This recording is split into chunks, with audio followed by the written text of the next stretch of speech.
Good evening everyone and welcome along to the TGP series. It's round 16, 17 and 18 of this enthralling championship, and tonight we could be crowning our champion for season 20. Aidan Griffiths, he leads the World Championship by around 68 points to Jack Pearson, his nearest rival, and here in Bahrain he can't quite clinch it, but he can go a long way to securing the title glory. Bahrain starts us off, then we head to Monaco where Aidan gets his first shot at glory potentially, and then we end the night at the final round of this weekend. It's going to be another cracking race. John Luke Taylor is alongside me. John, it's bound to be a cracker, isn't it? Yes, indeed. It's been a great season so far. In the last week, in the past week's races, Aidan seized the initiative with 3 straight wins to really give himself a massive championship lead over Jack Pearson. Tonight, we come to the scene of his league debut, Bahrain, where he joined for 200th TGP2 Grand Prix, which is also your commentary debut, I think. Yes, it was. The 200 Grand Prix was Aidan's debut.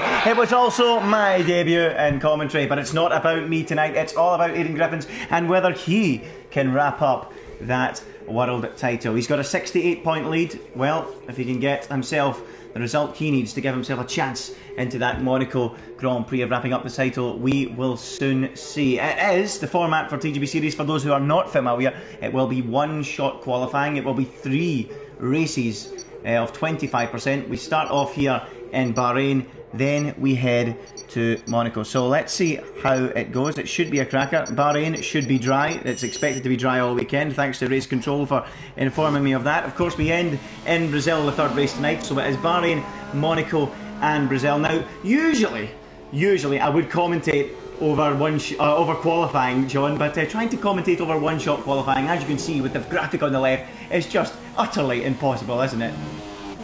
Yeah, it's very difficult to do.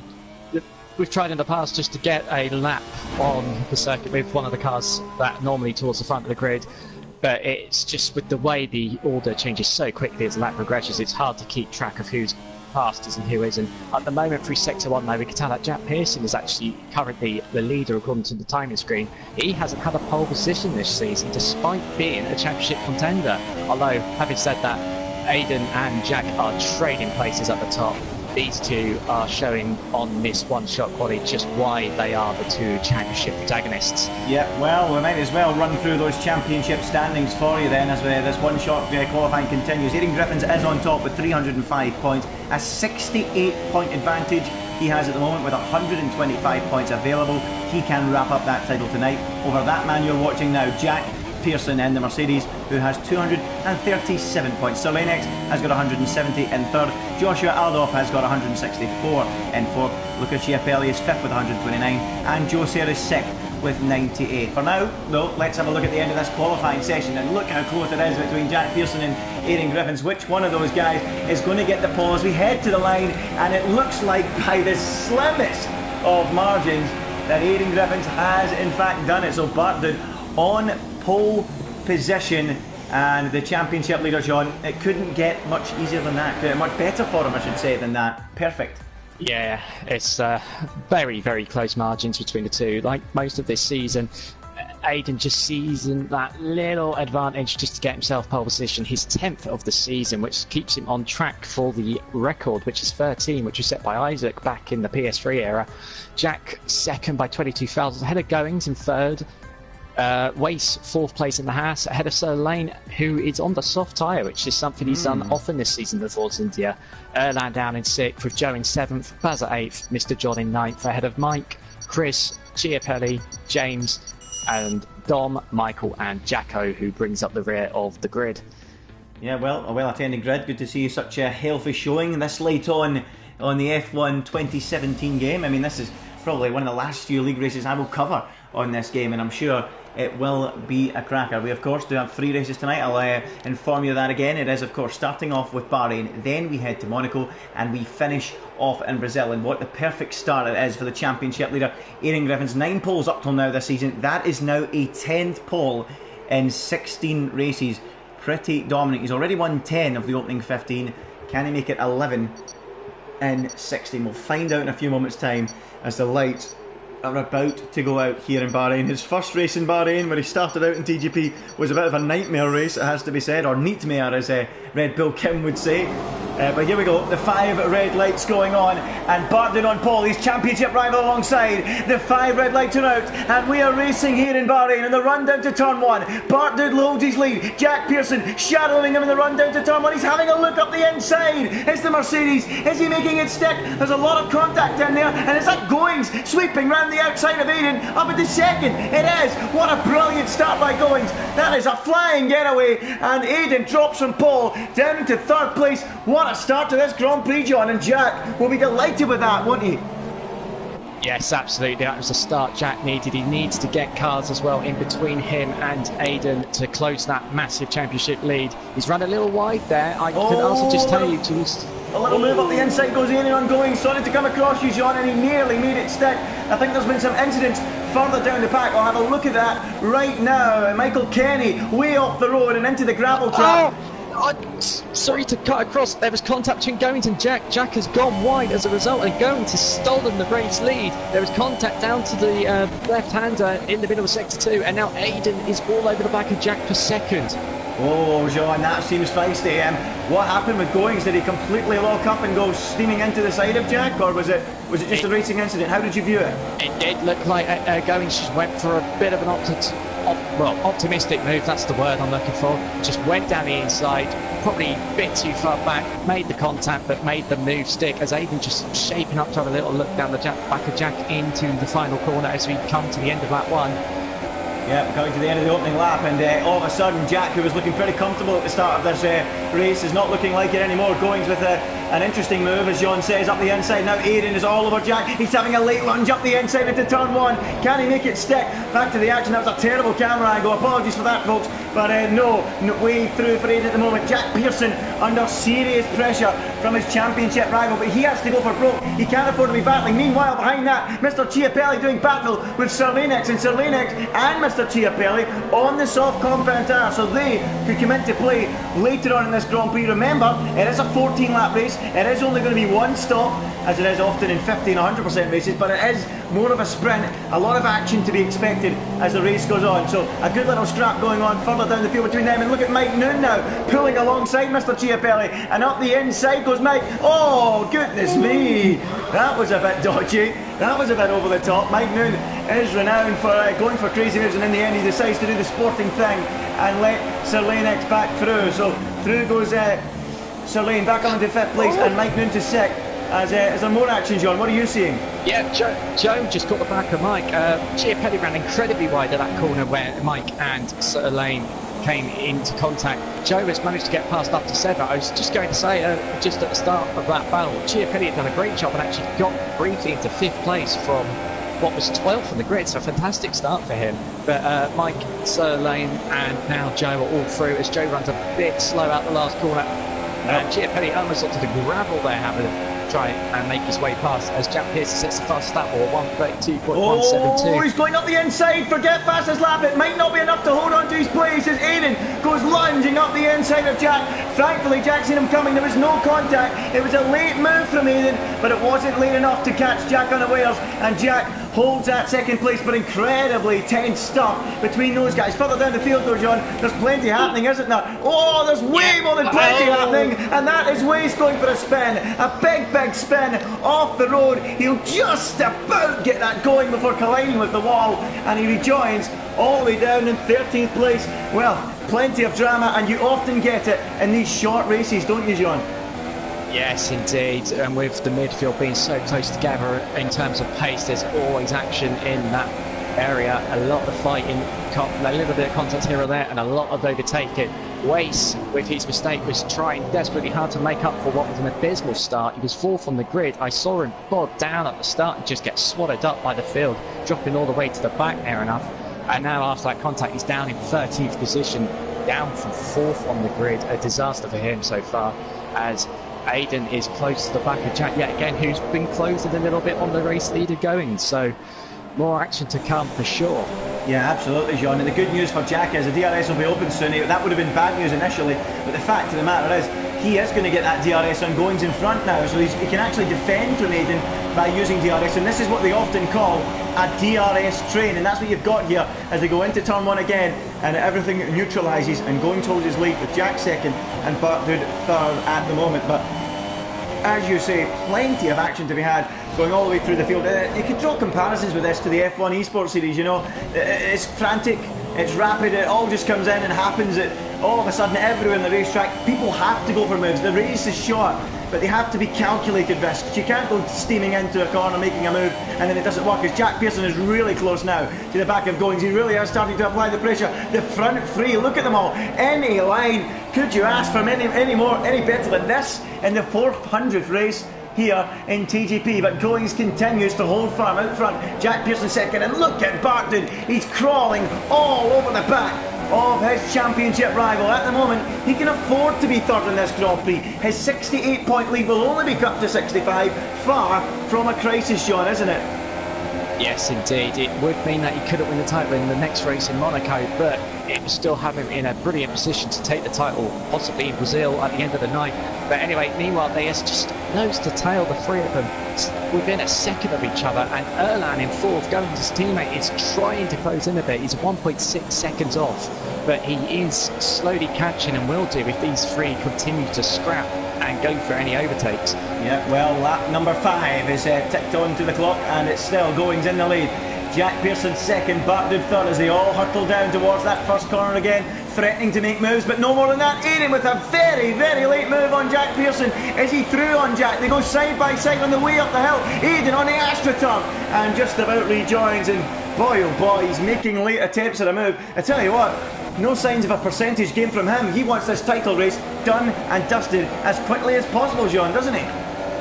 Yes, indeed. He wants to take it in flying style with a race victory or two, maybe even all three like last week. He really wants to just get as many points as possible, end this title fight, and get his first championship in TGP2.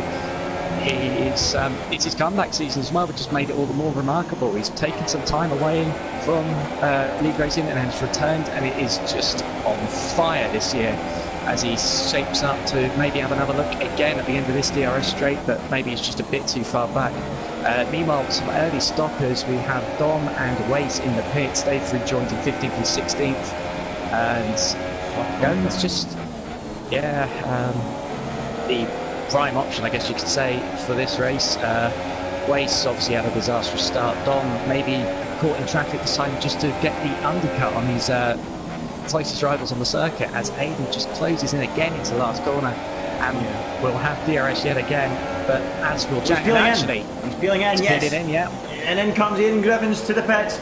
This is a huge moment, a massive undercut here being made by him. He's doing the same as Dom and Wace. So trundling down the pit lane comes Aidan Griffins. What time will he put on? It will surely be the soft compound. And I'll say it again, with these 25% races, as John has rightly said, you could basically call them prime and option. There will be no need for any other compounds, and Aidan is back out on track. Now crucially, is he in traffic, is he not? And that looks like a bit of traffic to me, does it not? Look at them battling into turn one. Who's that? That's Jacko and James dueling into that first corner. And who's that getting involved as well? Mr. John. So the two Bournemouth fans, Jacko and James as well, and Mr. John, all battling hard down in the midfield Those Southerners, they love a battle, don't they? So that's James, Jackal and John. And now Bartlett's going to get right onto the tail of this, and this is really going to hurt his hopes of an undercut. He thankfully clears John without too many issues, and now he's going to have to cruise onto the back of Jackal and James on those worn soft compound tyres and try and get a move done. But this is not what he would have liked at all, is it, John? No, it's not the ideal situation for him. He would have hoped to get some clean air and been able to just go straight on the attack in fresh air, but it's not been the case for him. He has got past the second McLaren now down into the back straight. He's got past Jacko, who he's looking like he might shake for a move, but decides against it and sits back. It's not his fight. It's not a battle he should get involved with when the championship leader is trying to cart through the field. Meanwhile, let's have a look at the front as the top two both come in, Goings and Jack. Yeah, Goings and Jack into the pits then. The next question for me is, where will they be in relation to Bartlett, and will James jump out the way of Bartlett, or will he go for another lap to try and mix it up with the likes of Goings and Jack Pearson? This could be interesting. James' strategy. Is James coming into the pits? What's he doing? Yes, he is. He's going to move out the way for his teammate. So here comes Bartlett down the pit straight. Where is Jack Pearson, and where is his rival? There they go, out the pits. He's ahead of his championship rival. Goings is ahead, but he's crucially ahead of his title rival, Jack Pearson. Goings net leader, Bartlett P2, and Jack Pearson third. They must have had a horrible in-lap, or those tyres must be working beautifully on Bartlett's car on the outlap, and that was while he was overtaking three people, John. That's incredible, that undercut, isn't it? Yeah, that is a huge undercut. Tyre wear can be a bit critical at times here on the first stint in the super soft tyres, and it looks like Aiden has called it to perfection and got a massive undercut on the two leaders. He's managed to split them both and is already close to the back of going, closer than Jack was in the first stint.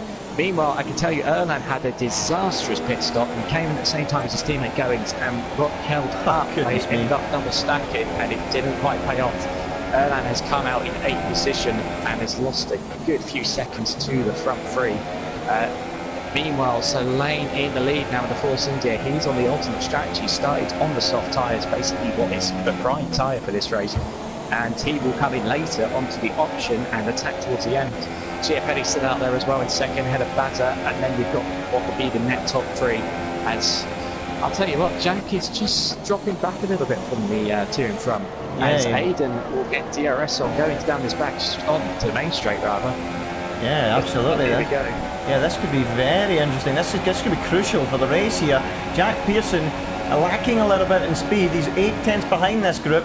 Now this duo, I should say. And if Aiden gets a move on and passes Goings quickly, Jack Pearson might be kissing goodbye to his championship aspirations pretty damn soon. It won't be over here, but it will certainly be going a long way to being over pretty damn soon, as Aiden now gets really close to the back of Goings. Jack needs to get himself onto the tail of that Sauber, and that slight error there from Aiden going wide might give Jack the hope he needs to get back onto the tail of that Sauber.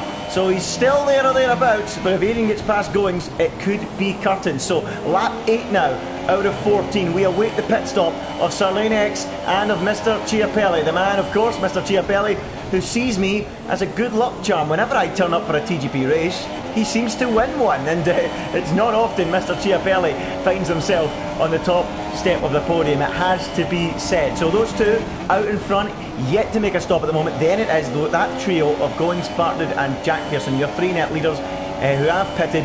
Then it's Jackal, who is of course yet to make a stop. Then Erland, as John alluded to, had a slow stop because he was waiting in the pits for his teammate to pass through. So a bit of a blunder there down at Toro Rosso. But back onto the tail of Bartlett. He's now right behind Goings, and Jack remaining to be lacking in a little bit of speed up behind him. So let's go on board with Bartlett as he go down that start-finish straight to begin lap 9 out of 14. And you know what? He is very close to the back of Goings. Is he going to have a look up the inside into turn 1? He sure is. He dives up the inside, makes it stick, and the Scotsman swoops into the lead of the Bahrain Grand Prix. Goings drops the second, and surely now he's on course to wrap up the title. Maybe not now, but at some stage tonight. And look at Goings having another look back up the inside. That was a lunge more than anything. Somehow he didn't see him coming. It's like Hamilton versus Rosberg on the way down the hill. Who's going to come out on top? Goings and Bartlett banging wheels. Barton's off, Goings is off, Jack Pearson sliding through into the net lead of the Grand Prix. Absolute chaos. Goings is way off the circuit, lost a bucket load of time, and John, that just got very, very, very messy indeed, didn't it? Yes, it did. Aiden, first of all, was a brilliant move down the inside of the turn one, a brave move. Not one United needed to take, but one he decided to go for. It didn't pay off, but Goings, who I believe must have been running less aero throughout the race, hence his straight line speed. Hold on, John. Hold on, John. An error there from Jack Pearson. He's been given a sniff, and all of a sudden, Aiden's about to take that lead place back off him. They go side by side into that final sector. The two title rivals dueling here in the Bahrain desert. It is literally a desert duel here as they go down towards the final couple of corners. Is Butler going to get that place? Not yet, and Jack Pearson still holds firm through the penultimate, and then the final corner, which is barely even a corner. You cannot actually see it on your screens, it's that minute, as Jack Pearson continues to hold his lead. It's lap 10 now out of 14. As it stands, he's going to cut Aiden's gap to 61. If Aiden makes that move, it's going up to 75. Whoa, that was aggressive, that was late, and Jack Pearson gives him the Hamilton chop on the way out of the corner. That was quite literally a Hamilton chop on Rosberg, wasn't it? Yes, definitely. Aiden a bit optimistic there coming into that corner, ran a bit wide, and Jack just closes the door and takes the lead back. Goings, by the way, just to let you know, was very, very lucky not to get any serious damage when he went off the road. He managed to just gently tap, he did gently tap the wall, but there's no damage to that front wing on the Toro Rosso, and he's still in for what will be a net third position on Sir Lane Pitts, but he is now 5 seconds off these two. Although, with the way they're battling, he might not be out of it just yet. Yeah, absolutely. The way this is going, yeah, exactly. He could be at right back in it. Sir Lane, meanwhile, 14.4 out front. He's going to be right in with a chance later on, but a battle developing further down through the field. Oh, actually, no, I was going to go to it, but I think Jack and Aiden are going to be continuing some battling pretty soon. But that battle for 7th, 8th, 9th and 10th looks like it's really beginning to hot up, and there it goes, way something inside of Chris Johnson. That is very close between those two. Side by side they go, sweeping up the hill through the right hander. A little bit of lag, hopefully that'll disappear. And Weiss, as he threw on Jacko, oh, still side by side. What a battle that is. And Chris Johnson is through, but we need to go back to the leaders. I think they're pretty close again. And look at this defence from Jack Pearson in the middle of the road, defending hard. Aiden sweeping around the outside, no way through. Can he get the cut back on the way up the hill? He's right behind the Mercedes now, climbing up towards turns 3 and 4. Is Aiden going to make that move on Jack Pearson this time round? No, he's not. He remains behind, but Jack's very wide. He should get a better exit from there. They're going to go side by side the way down the hill. This is just like Hamilton versus Rosberg. Still they battle. What a titanic duel. Aiden's off the road. This is crazy stuff. And is he finally making that move stick? Oh, look at that. Still they're making contact. And this is personal. There might be 68 points between them. But you try telling these two there isn't still a title fight to be had, John. This is brilliant stuff. This is fantastic stuff. Will to will racing right to the limits. Maybe just slightly beyond there with the way Aiden ran off. Well, was almost forced off the strap by Jack there, but they're both still pointing the right way. No damage to either car, and they're still going on it. And it's just getting... the stakes are just getting higher and higher as this race progresses into the final few laps. When we get to the end of this lap, there will be just 3 laps to go, and you can be certain that this might just go down to the final corner on the final lap. Yeah, it's TGP, of course it will.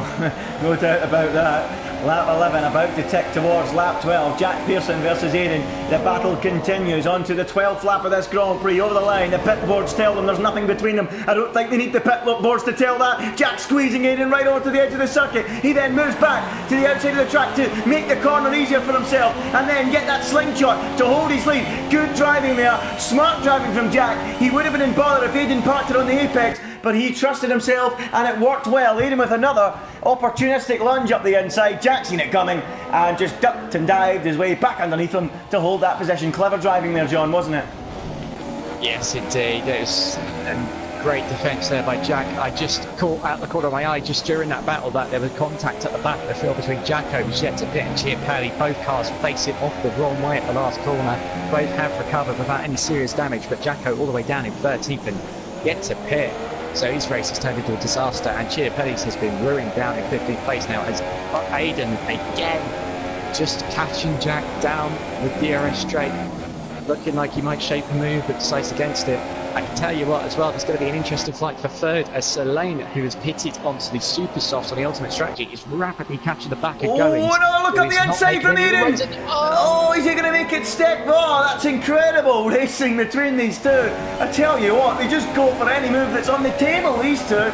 This is madness, and Aiden tried again. I cannot believe there wasn't an aeroplane crash there, and now they're touching into the final corner.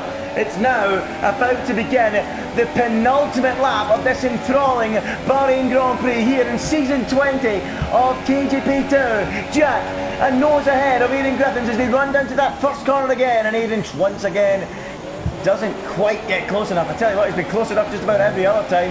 Not on this occasion. The slipstream is so powerful here in Bahrain, and still they continue to slug it out. Meanwhile, Goings is going to be under real threat from Sir Lanex here. Look at him on those super softs. He's absolutely flying. He's going like a missile onto the tail of Goings. They'll be past him soon, and if the front two keep battling, he might even get there. Maybe that's a little bit too much to ask. Bartlett on the inside again of Jack Pearson as he threw the rubbing wheels again, and this time he makes it stick. And is that now the crucial move he has made to try and wrap up the championship in Monaco? The gap now stands at 75. If he wins the next race, it's all over.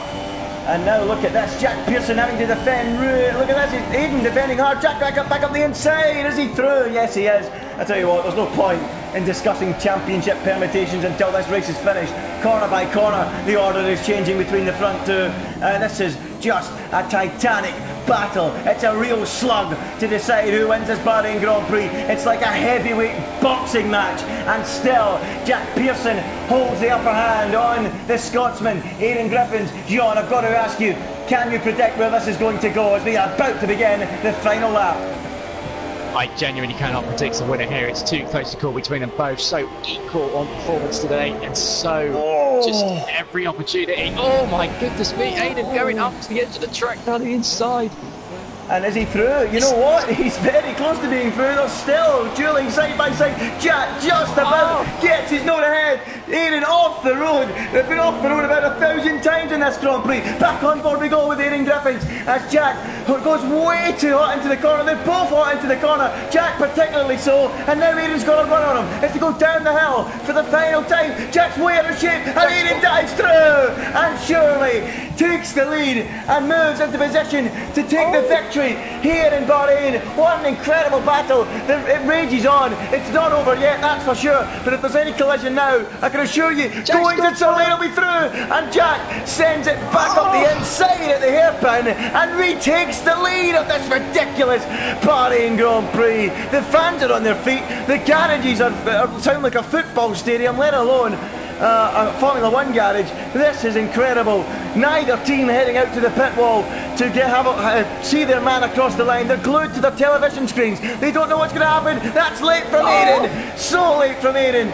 Far too late from Aiden. But somehow he doesn't send his teammate into a spin. Goings and Selene aren't far behind this duel, but it's all over. Jack defends the final corner, and it looks like he is just about going to cling on for a sensational victory in the 400th race in TGP2. What a race! How fitting is that of a 400th Grand Prix? Jack Pearson wins from Aiden Griffins in second and cuts the championship gap down to 61 points with just 4 races to go. What a race! What a finish! It was frenetic, it was frantic, it was madness, but it's Jack Pearson who comes out on top. My apologies for not covering anything happening down below the top 2 or 3 cars, but really, did we really have to? Because that was an exceptional race, and it's been won by Jack Pearson, John.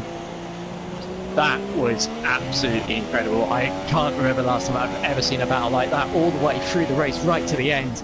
And Jack and Aiden both going for crazy moves to take that win, and Jack seals it on the last lap. And it did go down to the last corner, just like we said. Aiden going for a move, but Jack just shut the door, making sure that he couldn't just allow Aiden to sneak down the inside on the exit. A fantastic battle, worthy of the 400th Grand Prix. And I'll tell you what, that's been a hectic race because there's so many cars on the in-lap that are just slowing down, having given it their absolute all. Yes, we saw at the end Goings managed to hold on to the podium ahead of Solanix, who was on the faster tyres, and there was more contact between Jacko and Chiapelli at the end, both off in the gravel trap at the last corner for 2 laps in a row, as we now come to the podium. Well, Jack Pearson, well, it wasn't an easy ride by any stretch of the imagination, but he has somehow managed to defeat what has been an almost invincible Aidan Griffiths this season. Remember, Aidan has won 10 of the 16 races this year. That victory is Jack's 4th of the season. He is somehow still in this championship hunt. He's 61 behind as we leave Bahrain. No champagne in the podium here. It's rosewater in Bahrain, but Jack Pearson doesn't care. He'll drink it happily, along with his English cup of tea that he often does like to drink. There you go. There's the Bahrain Grand Prix race results. It's Jack Pearson with the victory from second on the grid, taking the win by just 3 tiny tenths of a second to Aidan Griffiths. Goings was third. He was a feature early on, but he faded out of it after that major spin in his contact with Bartlood. Solanix somehow didn't get past him on those fresh tyres. He was 4th. Erland Dang was 5th. Mike Noon, the Icelandic, was 6th.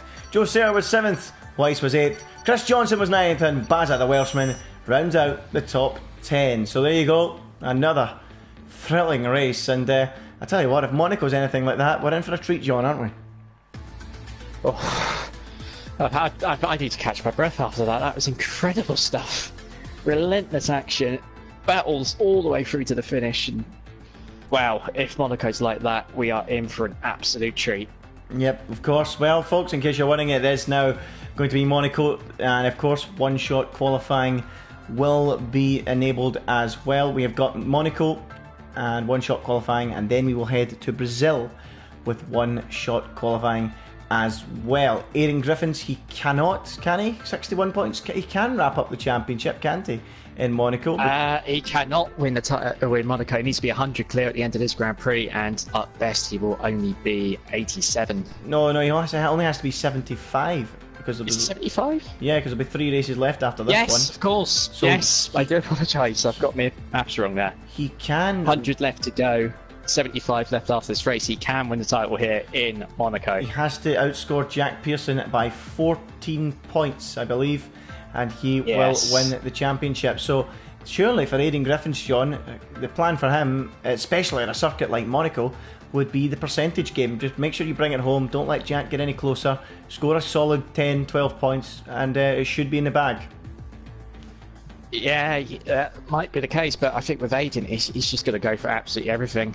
He's really wanting this championship. It'd be the first one he's ever had in TGP, and he's definitely up for the fight. I think my understanding is if Aidan wins this Grand Prix and Jack fails to get a top 4 finish, this championship is over, and well, that would mean that Aidan is your TGP2 champion, and it will be his first title, like we've already mentioned. Yeah, absolutely correct, John. That is it. If very quick maths there from John, that is spot on. If he does not finish in the top 4 of this Grand Prix, that is it. If Aidan wins the race, if Jack's not in the top 4, the title goes to the Scotsman, and as John's mentioned, it will be for the first time ever he will wrap up a TGP title, and that would then move his focus, Sean, onto the most points scored in a season. Now, Aidan Griffiths, after that second place, is on, what's that, 315, 325? He's on 323 points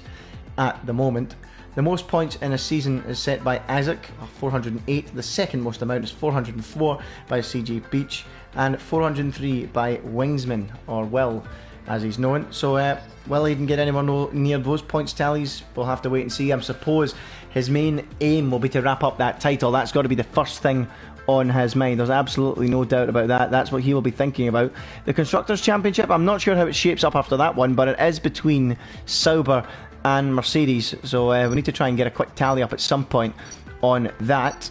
But at the moment, that is extremely tight. I don't think we'll have to worry this week about the Constructors' Championship being wrapped up, but that's certainly something to watch out for next week. But yeah, John, a fascinating 400 Grand Prix in Bahrain, wasn't it? Fitting of the landmark, wasn't it? Yes, absolutely. I've got to admit, that's one of the best TGP2 races I think I've ever seen. I've never seen anything like that between two championship rivals going to the absolute limit to take a race win at this stage of the season, a crucial one at that. Just on the constructors note, I do believe after that last race that Mercedes might have just snuck ahead by a few points. Jack obviously beating Aiden would have gained the 7 points there, which would have swung it to 2 points. I just need to remember where James and Joe were at the end of that one. So I'm sure that's something we can have a look back up in a few minutes and just find out. But I can tell you it's very close in the constructors. Yeah, very close. That looks like to be going all the way to the wire. It really does. But another interesting fact as we go into Monaco, which is probably the circuit that matters most when it comes to qualifying. And for this Monaco Grand Prix, qualifying is always important. And I'll tell you what, out of the 16 races this season we've had, Jack Pearson, the man in the championship hunt, the man that won the last Grand Prix and has won 4 this season, has not been on pole yet. So that must be an Achilles heel for him. And I tell you what, John, if there's ever a race he needs to qualify on pole for, it's this one, doesn't it? Yes, absolutely. Monaco is notorious for being difficult to overtake on, nearly impossible at times, although there have been some ways, inventive ways in the past in Formula 1 to get some moves done. As we begin our one-shot quali now, as the cars come down the straight and towards Zandvoort then. Yep, so the Monaco lap gets underway. It certainly is one of my favourite on the calendar. Once again, there's no point in trying to commentate this pardon me, this qualifying session as the cars change literally second by second. But yeah, it's certainly one of the most iconic on the calendar, especially now that Codemasters have been kind enough to give us a night race around Monaco, which is quite cool to see. So that joins the likes of Singapore, it joins the likes of Abu Dhabi and Bahrain, where we've just been on this game, where you can race at night, which is good to see. But John, I've got to ask you about this Monaco circuit. Are you a big fan? And secondly, which corner do you find the most tricky for the drivers out there? Well, I am a huge fan of this circuit. I've won here in the past in TGP1. As Jack has gone off on his quali lap, I tell you, he's gone into the Newcastle chicane too soon and they've caught the rear on the wall. He's spun round, he's down in 12th. I do apologise for interrupting there. That is a massive moment for the championship. As Jack now in his... Oh, he's crashed as well. It's all gone horribly wrong for him. Oh dear. He's pretty much out of qualifying. I do apologise for going off track there, but that is a huge moment in the championship. As I believe Aiden has now taken pole as well. That is huge. Yep, it's absolutely huge. You were absolutely right to go off track there, John. That has just pretty much put a hammer blow straight through Jack Pearson's title aspirations. Aiden Griffin's on pole by a solid 0.3 of a second. Well, even if he was playing the percentage game, he's got it on pole, and it's looking pretty damn good from him. For him from here on in, and Jack Pearson has got his work cut out with Aiden on pole to get himself into the top 4 from right down in 12th place, because Baza, John, Wace and Dom failed to set a time. So it's not as bad as it could have been for Jack, but it's still bad enough, John, isn't it? Yes, absolutely. Right down the back of the field. The only silver lining, I guess you could say, is that he gets free tyre choice. He might be able to do something a little bit different, maybe an early stop just to get him in some clear air and attack the circuit while the others are all stuck fighting. But yes, that is a huge moment in the championship battle. A mistake by Jack in qualifying. You were just saying just beforehand it was his Achilles heel, and it's demonstrated that once again with that mistake. Yeah, I suppose what all we're hoping for now is to try and make Aiden go. Well, hopefully Aiden will crash. I mean, that's his only hope. But as we suspected earlier on, Aiden just needs to play the percentage game and ensure that he gets the points required. And it's Jack in the end that's the man that's going to have to go chasing it. And getting into the top 4 from here, John, from what, 12th in the grid, on a 25% race is going to be an enormous task, isn't it? And I mean, where can you overtake round here? You're limited, and I'm sure we'll discuss where he can make moves as the race gets underway and when he's in the moment. But for now, let's go to the grid as the 5 red lights go on here in Monaco. It is the 17th round of TGB2. If it's anything like Bahrain, you better strap yourselves in, because the 5 red lights are out and we are racing here in Monaco. It's Barnard leading from Chiapelli into turn 1, and then it's Sully, and then Erland making his way through in fourth. Are they all going to get through? I don't think they are. There's a crash. That's one of the Mercedes, and perhaps one of the Red Bulls. It's Joe. It's Joe. Yep, Joe's Jack's round. teammate. It's Joe. And thankfully for Jack, it's not him. And Joe loses his front wing. He's at a big off. Baza as well was in the thick of it, I think. And he's right down the back of the field.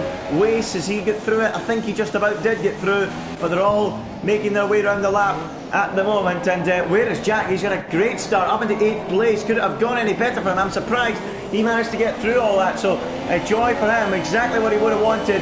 But it's Bartlett still leading at the moment. And Jacko is in the wall and out. Or has he retired? Yeah, he's in the wall. He's done. He's got it. Yeah. Down at He's off at Portier. Yeah. Me. Yep. That's reminiscent a bit there of Senna's crash in, I believe, was it 1988, where he had a huge lead and just stuck it in the wall. Yep, well, it's a disaster. The safety car has now been deployed as a result in these 25% races. That is a rarity. I don't think the safety car is too glitchy on 25%. I think it's okay. So the safety car has come out. Now we'll wait to see if anyone will come in for a set of soft compound tyres and try and go to the end. Mr. Chiapelli is in. He's gone for a set of super softs. Has anyone coming in? Jack Pearson, what tyres is he going on? Super soft. So he's gone on to... Oh, and look at him queuing. He's having to wait as well, John. So Jack Pearson gets away on a set of super softs. So they obviously feel they can make the super softs last to the end of the Grand Prix from here. And Jack Pearson, I believe, has lost a good few places in all this. So James, Chris, Jack coming out in 11th place. So let's see how it works out and see if it works for him. But Aidan Griffins, strangely, chose to go on. So Aidan, Goins, Sir Lane, Erland, Dom and Baza all chose to go on. So Mr. Chiapelli, Mr. Lucky Charm of mine, is currently going to be the net leader of this Grand Prix, John. So should these guys be able to get to the end, no bother on those supers? Yes, absolutely. It's very easy to do. The tyre went very low here. Just out of interest, Chiapelli did pick up a speeding penalty. Just a safety car got deployed. I think he might have come into pit lane a bit too quick. I think Mr. John also did it as well. But my theory about the guys at the front staying out, it's actually a good call at this stage. They do tend to stay cautious with precautions in motorsport, and track position here in Monaco is absolutely everything. So the fact these guys have stayed out is not such a bad decision. I think for someone like Sir Lennox it had to be done because of his ultimate strategy that he loves to use at every Grand Prix. The real beneficiary there, I would say, is Joe, who obviously lost his front wing in the first lap incident. He's a little bit off the back of the pack, but he has been able to change his wing, get some new tyres on, and will be right back in it when the safety car comes in. As Dom comes into the pit, he has picked up some heavy front wing damage, so he's been a bit unlucky there with the timing of it, I guess. Maybe he got called out when the safety car was deployed, maybe he just got round the pit entrance when that happened. I'm not too sure, but he will be down the back of the pack now as Joe comes onto the main straight. So yeah. I think we'll have a quick rundown of the order while we're under the safety car, and if you would like to do that one for us, Andy? Yeah, absolutely. Aidan Griffins is the man on top at the moment. Remember though, these guys have yet to stop. That is the top 5. Bartwood, Goings, Surley next, 3rd. Erland Ang is 4th. Baza is 5th. Those five drivers have chosen not to stop, and as Jean says, he believes that might be a good decision as track position is vital. Mr. Chiapelli is the first of the guys to have made a pit stop, so in theory, at the moment, he would be the net leader in 6th. Mike Noon is 7th, but we believe Chiapelli has a penalty of some sort. John, if you don't mind, can we have a little check on what that might be? 5 seconds or something? Absolutely. That penalty, according to race director, is a drive-through penalty, while Michael Kenny has got the penalty for ignoring a yellow flag, which is a stop go, so apologies to Mr. John, I got the wrong M word there. There was also a warning for James in the south of across the pit lane exit. I did spot that one, and they do let you have one strike before you get a set. Well, it's 2 strikes you're out on this one, rather than an instant penalty, as I just wondered, is safety car about to come in here? It does look like Aidan is backing up the pack, you know. I think the safety car might be on its way in. Well, safety car about to come in. And we're about to go racing once again, it would seem. Aidan Griffins has got them all bunched up here in Monte Carlo. We're going to have our first restart of the evening. Will we have a few more? We'll find out pretty soon as the lights go green again and we are racing here in Monaco. So Aidan Griffiths leads them across the start-finish line for the first full racing lap. Then we're about to start, and it's the fourth one. It's Aidan leading, going second. Sirlane is third. Then it's Erlin fourth, Baza fifth, and we've got a move already further down through the field. What's happened there? Wace has got ahead of Mr. John somewhere and all that. Not sure how, but I want to keep that pit stop graphic up for you guys as opposed to the tyre graphic at the moment, because I feel that is more beneficial to the current scenario. So the top 5 have yet to be in the pits. The rest of them have been in the pits, and there's some more action going on further down the field. That's James and Jack and Chris Johnson all battling. Has Jack run himself ahead of Chris Johnson somewhere in there? I think he has, although he has taken a bit of damage to his front wing. The left end plate looks to have been damaged. And John, can you give us an idea of just how much that affects you, especially around a circuit like this? On a circuit like Monaco with high downforce, even the slightest bit of damage does have an effect on the car. It makes it just understeered a little bit, and it almost feels like at times it's just getting progressively worse as the tyres wear out and the fuel load goes down. You just feel the car just putting a bit wider and wider out of corners, just like there. You can see Jack just a little wide, not quite catching the apex of the corner, as we've got a a Red Bull with front wing damage. It looks like Bazo has managed to have an incident, as yellow flags were briefly out in sector 3, although I can't see anything that's happened. Meanwhile, Baza with front wing damage, as Jack is having a look at the back of AFCB James, the teammate to championship rival Aidan. But yes, front wing damage, it definitely does have an effect on the car, even the slightest bit, and it will become noticeable as the race continues. I do believe both cars in this fight for 8 have got damage, and as Chris Johnson puts the back, and actually, you know, Jack just very slow on the exit there. It looked like Chris Johnson was going to have a run on him down into Mirabeau. I can tell you the Force India, I keep going to say Force India, the Red Bull or Basra 7 is struggling with a heavy amount of damage to that front wing. That will need to be a pit stop. Tell you what, Jack's actually damaged his front wing further at some point, John, because it wasn't as bad as that. Jack's now got a similar level of damage to what Baza's got, and that's the problem here at Monaco. Very often if you damage the wing, you end up damaging it more, and then the next trip is a trip into the barrier, and then it's game over from there. You end up with a tyre ripped off the car. There's no way you're going to trundle back to the pits unless you're Schumacher at 98 Spa, as that is a big moment for James, and Jack takes another hefty hit. He must have 9 lives today. I don't know how he survived that one, and he's through up into 8th place. But Baza now in P7. Well, Baz's idea but to hold these guys up to help his teammate who's got a drive-through. That'll be interesting to see. And is that a crash in the background there? Oh, I think it was. No, it wasn't. As Mr. John runs in P12, and Mr. Chiapelli is now serving that drive-through. So he's coming out in around, what, 14th place, so way down the order. And we've got a car in the wall. Who's that? That's James. It's James in the Sauber. Yeah, he's retired from the race. He's gone off at Saint-Devote, hit the wall, lost his wing, and he's decided to call it a day. Yellow flags out in sector 1. Could we have another safety car? That would be interesting to see if it does happen. Meanwhile, Jack Pearson now up to 7th after Chiapelli's penalty, but he is being hounded by the Force India of Chris Johnson and the House of Wace. Front wing damage will be having an effect now, although the car in front is in worse state. To be honest, this is another yellow out. Sector 2. I think that's where James has parked up the Sauber, it looks like, as Aidan is very quickly building a big lead. As it stands, he will be the T22 champion if the race finishes like this. He's got the fastest lap there of a 13.041. That's very quick compared to the cars around him. Well, I tell you it's quick. It's actually only a tenth quicker than what Goings has done. No, sorry, I'm reading that wrong. He's over a second quicker than what Goings has done. That is mighty. Yeah, he's flying. He's absolutely flying, John. You're absolutely right. And another thing that has to be noted here, he's already, in that short period of time, 21 seconds ahead of his championship rival, Jack Pearson. So he's already going to come out in what would be around 2nd place in this Grand Prix, because Mike Noon's the only man in his pit window that has stopped. So Mike Noon's going to be the race favourite the way this is looking at the moment, and Aidan, as things stand, is going to end up coming out in around 2nd place, because the likes of Jack, the first man after Mike Noon who's to have pitted, is now 23.4 seconds off Aidan Griffiths, and it's building rapidly, John. It's going up tenths a corner, 23.8, a further 4 tenths it climbs, 23.9. It's just ramping up corner by corner, and Jack Pearson's dreams of getting ahead of Aidan with that early pit stop have evaporated, because it's now already,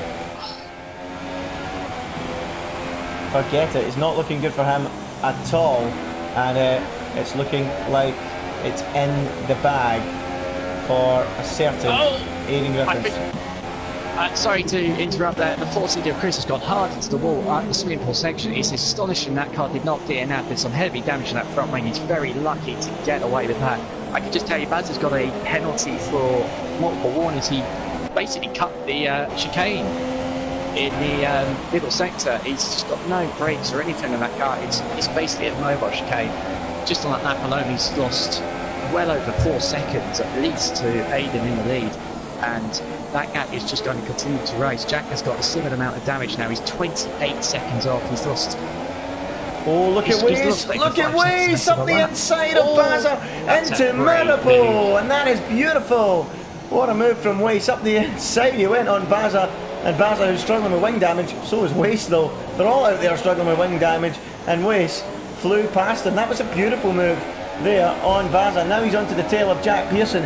Is he about to make yet another move as they go through the tunnel? And is he going to put one on one of the championship contenders? He has a look up the inside, and oh goodness me, for a moment there I thought he was going to clear Jack Pearson clean out of this Grand Prix, but amazingly he doesn't. Crucially though, Aidan and Goings are in the pits, John, and this is going to be vital. Aidan needs a front wing change though, so is that going to hamper his hopes of being ahead of the likes of Jack? It could be close. And he's heading out the pits. Yeah, he's jumped like Mike as expected. Where is Aidan? There he is. Where is Jack? He's coming across the line as Jack, and I'm afraid to announce for Jack Pearson, it's not going to look good because Aidan is in front of him and on fresher tyres, and that is only going to build the gap even further. And at the moment, it isn't quite enough for Aidan to wrap up the title, but it's blooming damn well close, John, isn't it? Yes, it's very close indeed. Jack will have to do everything he can to stay ahead. Oh, he's lost a Weiss! Well, He Weisses through! He's instantly lost it.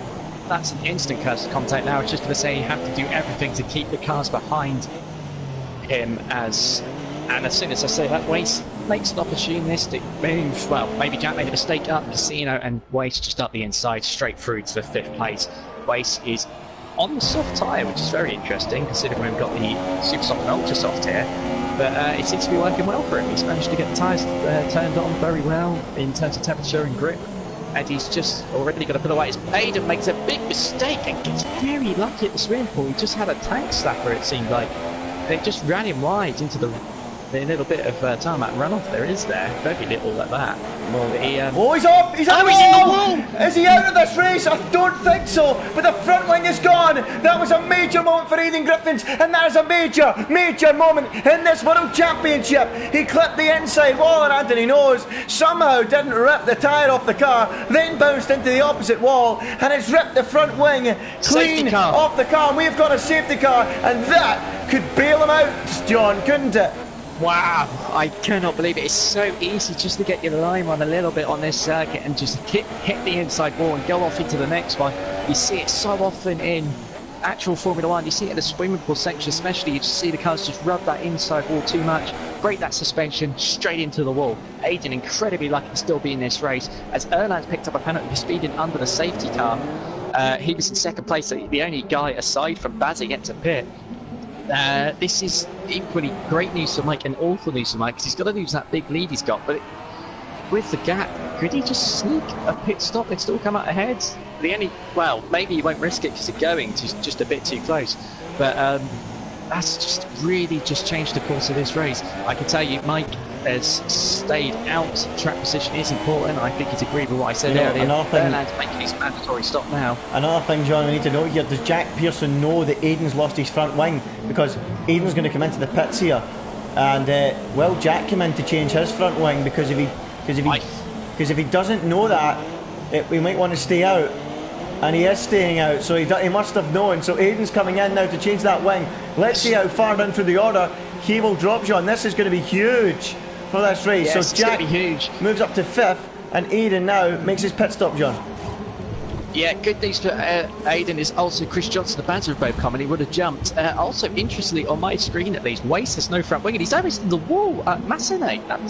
He's pushing really hard onto the safety car without a front wing. What a odd strategy. He's showing us having well, I don't know if you could call that a front wing. That's probably not even 2019 levels of downforce there on the front of that car. There is a wing on it, John, for me, but it's got not a single end plate on it. You just see it now.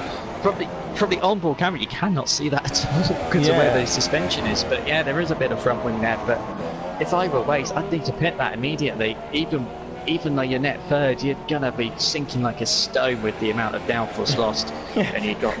There's not a single end plate on that. How is that still going? Get that in the pits immediately. I'm surprised he's not got a black and orange flag, for goodness sake. That is incredible. And his Waze going to finally come to his senses and duck and dive his way into the pits. Let's have a look. No, he's not. No, well, he stays out. That's incredible. Well, give him a bit of courage and a bit of bravery for carrying on like that, but there is nothing to suggest front ground downforce or grip on that car. That'll be handling like a HRT, for goodness sake.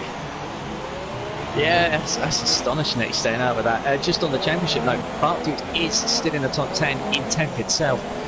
He's lucky that the three cars behind him, Joe, Baz and Chris, all came into the pit lanes to make second stops with damage, and there's Michael Kenny at the back of the field as well, who's had a bit of a nightmare race with damage early on. I think we need to have a rundown of the order again during what has been a crazy few laps. Mike Noon in the lead then in the Ferrari. He's not had a win at all this season. It's an awful season for someone who maybe a few before the season began would have had a tip for a strong season. It's not gone to plan for him at Ferrari. Goings is second. He'll be looking to take the initiative and steal the race lead here on the fresher Supersofts. Then you have Wace, who is I'm going to say 1980s level of front wing there, to be honest. He's in third in the Haas, ahead of championship contender Jack Pearson, who must have been delighted at seeing Bartley hit the wall up. Anthony knows he's in fourth, ahead of Erlang, who has a couple of drive penalties due to speeding under the safety car. And then it's Mr. John. Shout out to him, having a nice, safe, clean run in sixth position. And if he stays out and keeps it tight, he might have a sneaky chance for a podium there, to be honest. Then it's Chiapelli in seventh. Dom in 8th in the other Ferrari, ahead of Solanix, who's got some damage on his Force India, I tell you. And then it's Aiden in 10th, Joe, Jack's teammate in 11th, and then it's 12th for Baz, who's just picked up a 5-second stop go penalty for ignoring a yellow flag. I think he might have passed Chris Johnson, possibly. And then Michael Kenny bringing up the rear, just on the back of the pack now, as the safety car comes in, and Mike begins to attack the circuit again. Yeah, well, Mike Noon's got a full front wing at his disposal there, as does Goings, as does Mr. John and Mr. Chiapelli and Dom Smith. So those guys might be making some moves on the likes of Jack and Waste pretty soon, as Goings gets very close to the back of Mike Noon as we begin yet another lap here in Monaco. It's the 13th lap out of 20. Unlucky for some. Will it be anyone on this lap? Oh, there's contact with Aiden and Dom. Aiden and Dom come together. Dom has lost some of his front wing. Aiden has no serious damage, but he has lost a lot of time, and now he's stuck behind Dom with Joe having a look. I do apologise for jumping in there. It was very nearly an absolute airplane crash on the run up to Massenet. Well, there is damage, and it is significant. It is damage for Aiden. Oh my goodness, there's been more contact with the hairpin. Yep, Erland King and Erland Dang, sorry, in the wall in 8th position. He bounced off the barrier, and that only going to frustrate Aiden further because he's come out right in front of him as Aiden is basically pushing Dom through the tunnel, goodness sake, and Dom's out of shape. Whoa! And there's more wing damage for Aiden Griffins, even more. And this is going to get extremely frustrating. He needs to keep his head. He needs to try and stay ahead, but he's going to go diving up the inside of Dom. Is he going to get that stop down there? He does. Just about, and he makes it up into 9th place, and we've got a yellow flag in sector 3. Lost his wing. And Mr. John, lost his wing. who was running oh so well, has now lost his wing and ruined his afternoon. Is he going to make it into the pits? He is, as Aiden battling with Erland as well, and is he through? Yes, he's now up to 7th. Well, he's lost a bit of his wing, but he's gained 3 places, so is that a fair trade-off? I'm not so sure, but he's up into 7th place, crucially, John. But it's still Mike Noon leading by 7 tenths.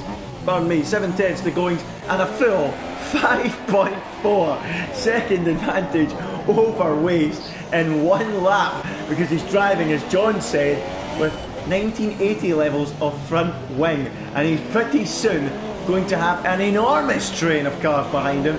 Jack Pearson, Mr. Chiapelli, Sir Lane X already on that tail. I think there's going to be a few more before the end of this Grand Prix as Goings continues to try and keep Mike Noon honest. And as you have already alluded to, John, he is yet to win a race this season as Mike Noon, but at the moment you've got to fancy him as race favourite on lap 14 out of 20. If he keeps it on the island, he should wrap this up with ease, shouldn't he? Yeah, you'd like to hope so. It's very difficult to pass as Mr. John is out of the race, down in 14th position. I think he's actually called it a day, you know. Yeah, for Mike, it's crucial. Being in front, it's very, very difficult to overtake, and really, the only chance going to Scott is if Mike makes a huge mistake, which hopefully, touch wood, that doesn't happen. Meanwhile, I tell you what, I could see the train forming from 3rd all the way down to 12th before this is over.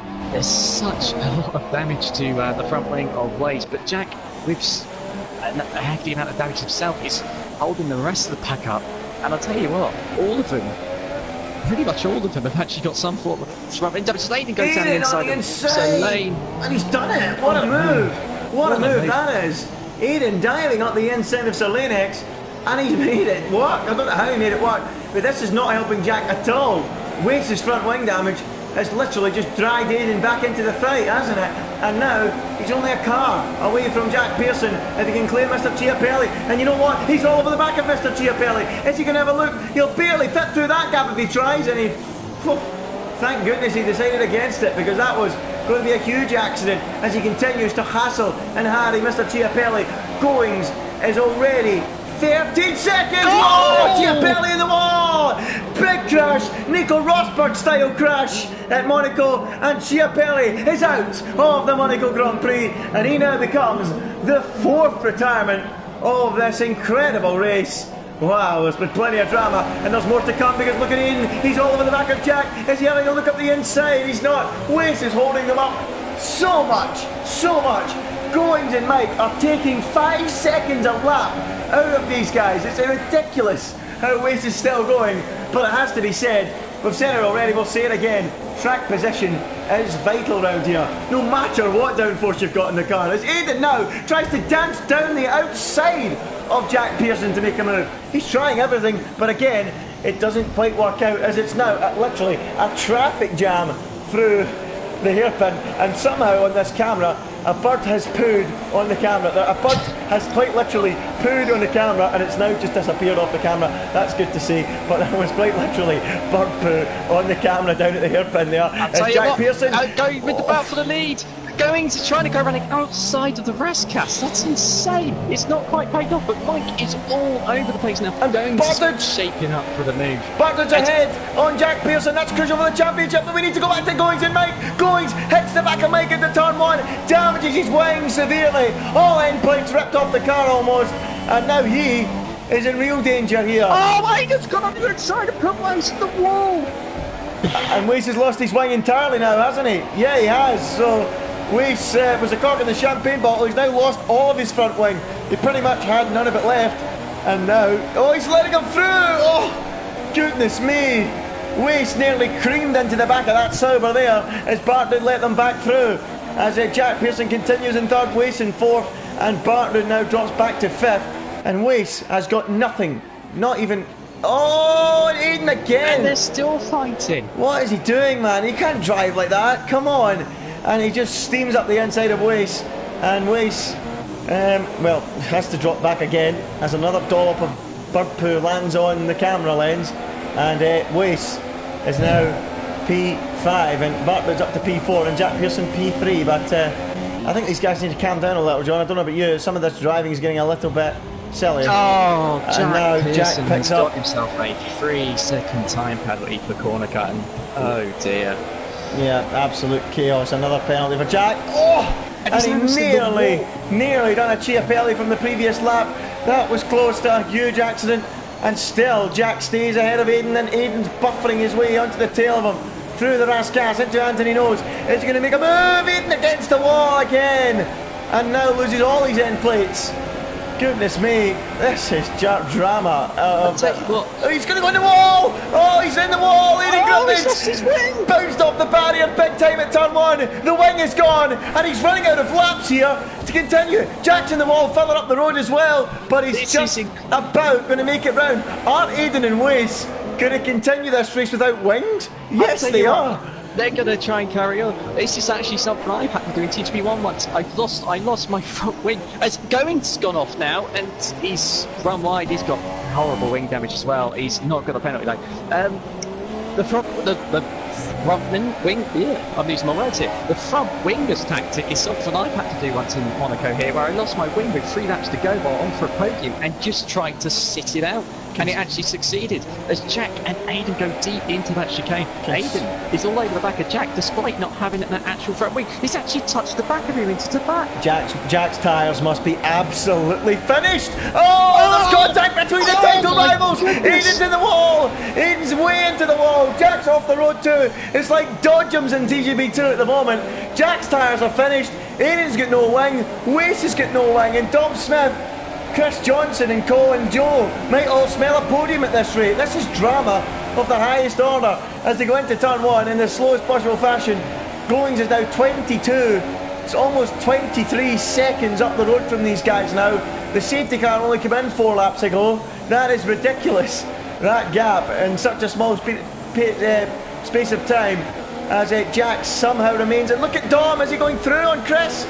Oh, they're locking wheels, are Dom and Chris. Or is it the other way around? I think he's defending. He was ahead of Chris. Chris, whose car is in great condition compared to most of the cars around him, he's going for it. There's an opportunity for a podium here if he can get past Dom. Maybe even for Dom, because these 3 are so slow. As Michael Kenny retires from the Grand Prix, he's in the wall at Casino, it looks like.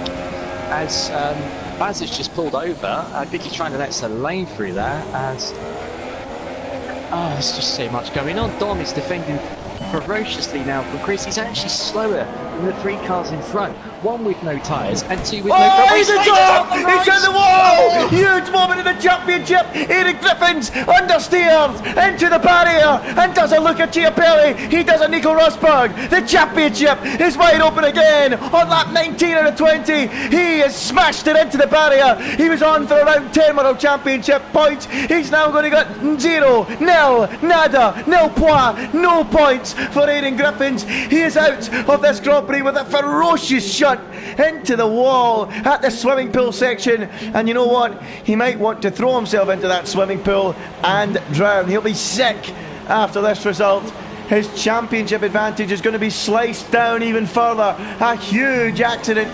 He's out of this race. He joins several others out of this race as we go back to Chris Johnson battling with Dom Smith over 5th and 6th as they go hurtling down into the hairpin. But we have got to go to Mike Noon, who is already, believe it or not, heading through the final corner. He hasn't won a race yet this season. Well, he's won one now. Who had the money on him on betnoon.com? I don't know, maybe himself. But he wins here in Monaco. It's going to be Goings in 2nd, and Jack Pearson limping with tyres he's been on since virtually the start of the race, home ahead of Wace, who's got nothing left of that front wing, nothing at all now, but somehow is going to come home and take that 3rd place away from Jack Pearson, because remember, Jack's got a 3-second time penalty, so Jack is only going to take a further 12, not 15, 12 points out of Aidan Griffins, it would seem, unless Wace has got a penalty. Let's find out as they cross the line. Indeed, he hasn't. So that takes the gap from 61 to 49 now. So it's now unlikely even that Aidan will win the race in the final, win the championship in the final Grand Prix of the night. It might have to go down to the final week at this rate, as Dom Smith leads the session. Yeah, I tell you what, Dom very lucky to even get to the end of the race there. His tyres must have hit the cliff, and he's also lagging all over the place. It looked like he got jumped by both Force Indies on the run to the line. I think he might have just about run out of fuel as well. So he's very lucky to have actually finished the race there. But wow, what a dramatic Grand Prix. Yeah, and the Grand Prix is over. Well, Aidan couldn't have won the championship there. He also couldn't have lost it, but he's certainly gone a long way to throwing it away. He still has a 49-point advantage with only 75 available, but he could have been in a much stronger position when he leaving Monaco. It's not worked out, but there you go. The Icelandic man, Mike Noon, has won his first race of the season for Ferrari. What a race. Frenetic, frantic again, but at times a little bit over the top with some of the driving. It was a bit mental, to be honest, at times. But it's Mike who wins from Goings. Wace is 3rd, Jack Pearson's 4th, Chris Johnson is 5th. So next 7th was a Scuderia Ferrari of Dom Smith. Joe Sayer was 8th, following his compatriot home. Then it was Baza 9th, Erlandang was 10th. The final 2 point scorers. I don't know if Bartlett will get a point for that in 11th. He was classified as a DNF, and Michael Kenny was as well in 12th. So I don't know if Bartlett gets any points for that. That will need to be confirmed pretty quickly. I believe he is 2 points for Aidan there. For finishing P11, the point system goes down to 12th in this league, and Aidan, even though he crashed out the race, was classified as P11 and will get 2 points. So that will make the gap 51 then, going into this final race. So it is indeed 51, it's not 49. The points he can still win the title though, that's the thing, he can win the title in Brazil, because if he's 50 clear, it's over. Yeah, absolutely. So he can... Crazy, even after that, it's still on. What a race. I think pressure got to a lot of people there. Very high stakes racing going on, and for some the pressure just got a bit too much. Yeah, absolutely. Well, wow, that's all I can say. We now head off to Brazil for the final race of the night. Will it be the race where this World Championship is wrapped up? Well, it was a bit mental at times, that one. I mean, drivers continuing with no front wings, drivers continuing with well, basically no tyres left. As we saw from Jack, we saw Aidan trying it with no front wing, and we all know what happened there. He got nothing from the Grand Prix. You've got to give a big hats off to Wace as well, though, for making it to the end on what was an old set of soft compound tyres. And pardon me, not only that was an old set of tyres, he also had no wing at all, and he had pretty much no wing for the majority of that race, Sean, didn't he? Yes, incredible how you could go for so long at a circuit like Monaco without a wing. It's crazy to even consider having to do that, but it did pay off, and well, we saw the results. Yep, well, we head to Brazil now, the Brazilian Grand Prix here in Interlagos, the final race of the night. One shot qualifying will once again be on the menu, and then will be followed up by another 25% race. Now, Jean, the Sao Paulo circuit in Interlagos, is it one that you enjoy? Yeah, it's one I enjoy. I've had some good races here in the past. It was the site of my first ever TGP1 title, which was actually a bit fortuitous because I had a 25-point lead into the last race, got pole, and disconnected at the start. So having to wait for that one was very nerve-wracking all the way back on F1 2013, but it's a fun little circuit. It is almost like a sprint track. It's only a minute, 8 seconds for a fast qualifying lap. So it'll be very fast, very aggressive racing, I'm sure, as TGP2 has become. And it's going to be fascinating. The threat of rain is always a possibility here as well, as we've seen multiple times in the past too. So it'll be very interesting to see what happens here, and if the title will indeed go to a final week.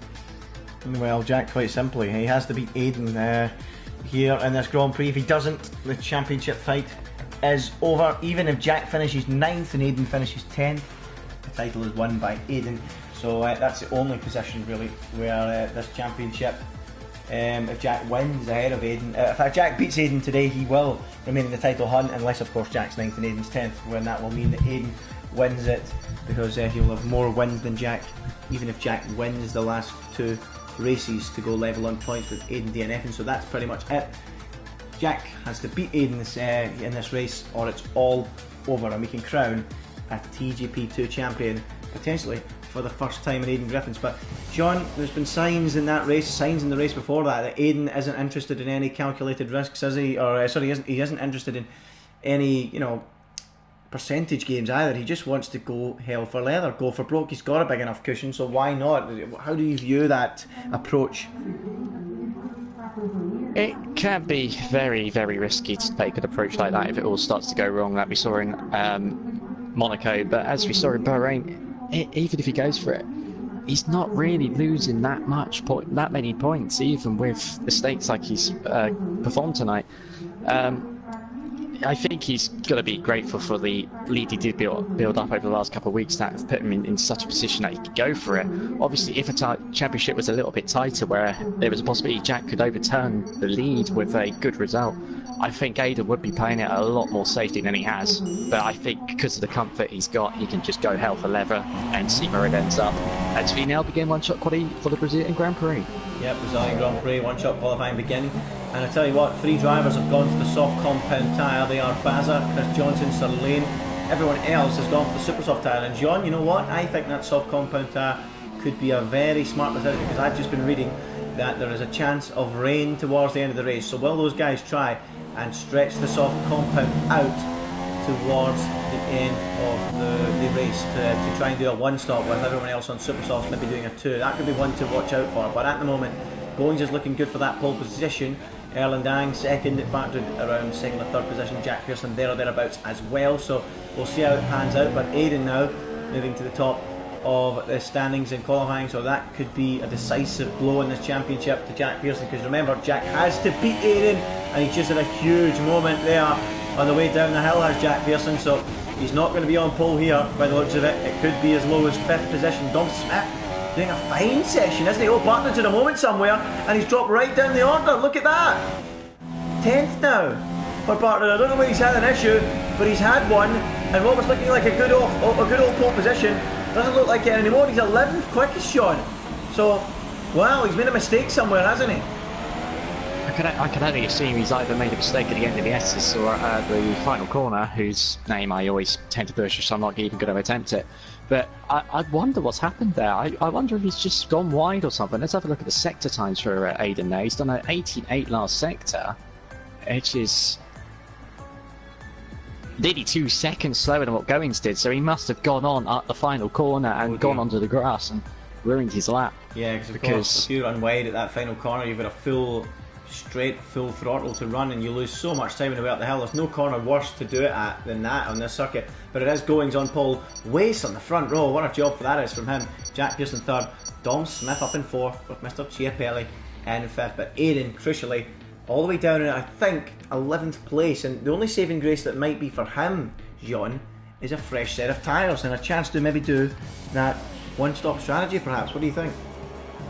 Yeah, I think it might be something he'll try. I think he'll stick it on a soft tyre and see how far it can go. If the rain comes early enough, then he can get away with just switching on the inters and doing a one-stop.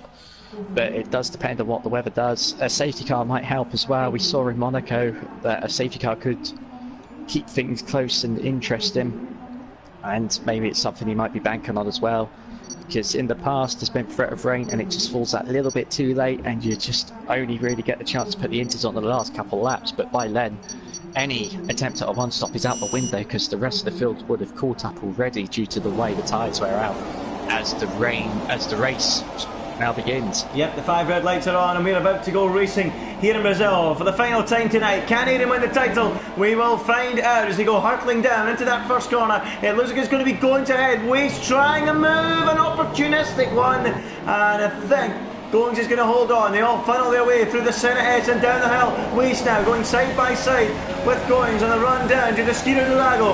Who is going to be ahead? It looks like Goings with some serious straight line speed is going to hold that position, with Jack Pearson now moving up into 3rd place, Chiapelli 4th, and Dom Smith in 5th as they all head up the hill and into that tight, twisty middle sector. It's difficult to make any kind of moves in that area of the track.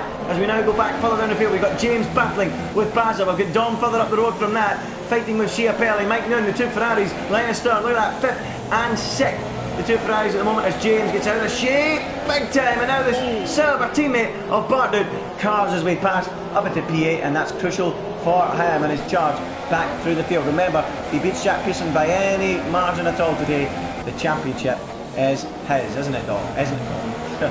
John? Yes, indeed. And Aiden, he's had a fairly cautious start. He's not gone for anything too risky. He's made some positions. He's going up the inside now of Baza onto down the main straight to take what would be P7. So that's already a gain of 4 positions. And I can tell you, he is on the super soft tyre as Chris Johnson is out of the race. He's crashed in the pit entrance. Oh, what a bizarre incident. And the car's actually, wow. Oh dear, not good at all. So Chris Johnson out. We'll have a look at that in a moment as Bartlett now attacks Baza on the inside at the end of that first sector. Is he going to make that move stick on Baza? Yes, he is. He's through, and now Baza is being, it would seem, double teamed by the Sauber drivers, and through goes AFC James now. He moves past and Baza off the road even again. He's been rattled by that. Joe goes through, Sir Lane goes through, and now Baza outside the top 10 and down to 11th. But some good progress being made by Aiden. Cautious stuff, but clean stuff at the moment. And next up, it's those two Ferraris who are jostling very closely, aren't they? Mike Noon and Dom Smith Mike Noon fresh from his victory in Monaco. He'll be looking to get another victory on the board before the season's out. I mean, he's got 3 more attempts, and this is one of them as they begin that climb up the hill for the second time out of 18. Aidan Griffin's just creeping onto the back of those 2 Ferraris, but Mike looking a lot closer to Dom than Aidan is to the back of Mike. So is there going to be a move as they run down towards turn 1? Is Mike now closes and closes on the back of Dom Smith? Is he going to have a look up the inside? Dom covers the inside. Mike forced on the outside as they go down through the Senate S and now through Covered de Sol, where we once seen back in 2003 many cars off into that barrier in the damp conditions, one of which was Michael Schumacher as Aidan Griffin's now shadows into the back of Mike Noon. He's having a little look, and Mike Noon's actually going up the inside of Dom, and he's through, and now Aidan goes through on Dom as well, and Dom loses 2 places in one corner. And look at Aidan, he's hustling it out the back of that Ferrari of Mike Noon, and then he nearly had a look up the hill into Ferradura there, didn't he? Yeah, Aidan, you can just see just from the way he's driving, he's got so much more pace than the cars around him. You can tell he's out of position on the grid after that mistake. Qualifies front a little wide there and gets onto the grass, but gets away with it as he continues to harry Mike around the circuit. Just a little interesting note between Wace and Jack. They are very close together. Yeah. Jack might be having a run down this back straight on, well, around the last corner onto the main straight. He's got DRS now. With DRS active, he's going to be surely taking second here. He's got a good run. He's going to go around the outside, which is interesting. Wade's covering the inside quite early. He's actually gone onto the AstroTurf a bit there. Right on the edge of the track. He's going as fast as that, and he will not be able to make the move there unless Waze goes wide. Might get him on the cutback as we get to next year. So Waze a bit wide on the exit of turn 2 into turn 3, but it looks like Jack will be lining up as Mr. John is out the race. It looks like he's called it a night there, if anything. As Waze goes. Yep, sorry, carry on, no? Yeah, Waze holds on to second for there as we come up the hill now.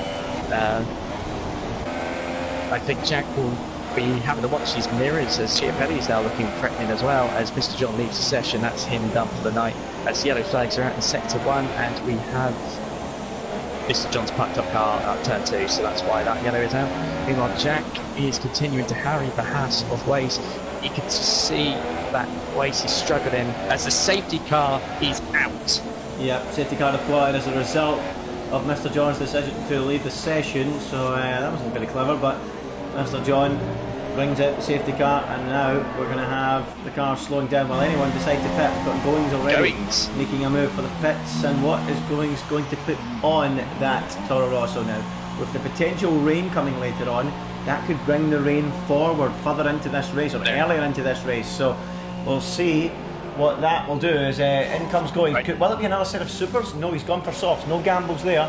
What about Wace? What about Sir Lane? What about Mike? Will anyone go for another set of super softs? Plus, Sir Lane stayed out. He's on the soft tyre, remember, so he will take the lead. Yep. He's going for that alternate strategy, but everyone else, with the exception of Erlan, who's already pitted, has come in for new tyres. Joe is on the medium, which is an interesting call. Going to come out in what will be the net lead. He's coming in second.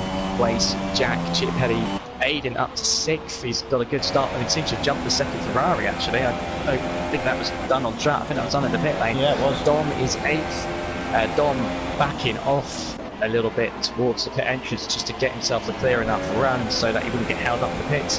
Joe in 9th, Ernan, who stayed out, is in 10th now, ahead of Bazza, Michael Penny and James, who's come out up the back of the field.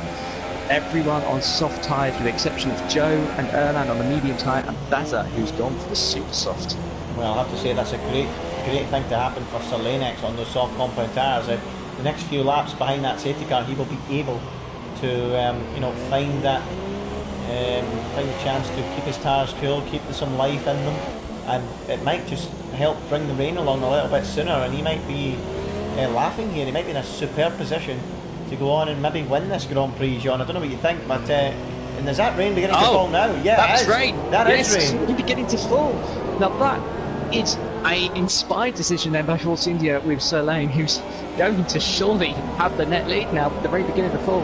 Of course, it's going to take a few laps before the rain really starts to fall and get heavy enough to switch to inters, but we are still under safety cars. The laps are a lot slower. I mean, Wace on this lap alone has done a 1:48, so you can just see how slow the lap is. Well, as we continue on to safety car, and Erlan has got a penalty for speeding in the pit lane. Is he fitting inters though? Is he going to try and do it now? Oh, that could be decision. Into the box he comes. We'll find out when the tyres go on. No, he's gone for another set of softs, strangely. But why would you even feel the need to come into the pits then? But okay, that's what Erlan's decided to do. He's gone onto a set of softs.